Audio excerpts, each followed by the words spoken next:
Always controversial, Heathrow expansion divides communities as well as political parties. The village of Longford would be demolished. Here, some support expansion, but they want compensation quickly so they can move on. I support the runway. I think it's good for the airport and it's good for my children's future and stuff like that. But it's taking so long. You know, we're all at the end of our tether waiting for it to happen. We can't move because we can't sell our properties because of the uncertainty that's hanging over everyone's head. But we want to move. I want to move and live somebody else. I want to do something else in my life, and I can't. I'm trapped. Building the third runway would be a huge infrastructure project. This is Harmondsworth Moor, and the third runway would eventually come right through here. And you might be able to make out the M25 in the background. That'll also have to be put into a tunnel nearby. A third runway would mean the number of flights would increase from 480,000 now to 740,000 by 2030.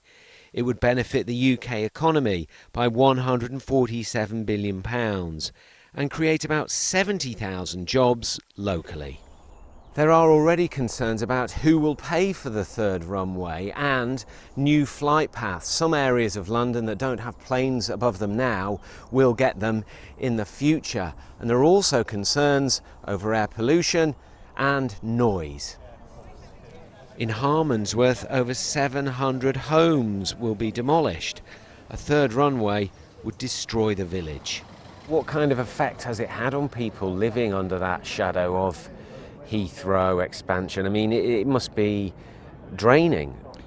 Well, it is, and you know, you can wake up at 3 o'clock in the morning in a sweat and think, well, what the devil's going to happen? Am I going to be here? Am I going to be chucked out? What exactly is going to happen to us? What's the strength of feeling like in Harmondsworth, do you think? Oh, it's still very strong. If you knock on anybody's door, they will say, no, we don't want to go. And for what they're offering, where can we get anywhere as beautiful as this, right inside London? Politicians have grappled with expansion at Heathrow for decades. Regardless of tonight's vote, in the villages around the airport, it isn't over.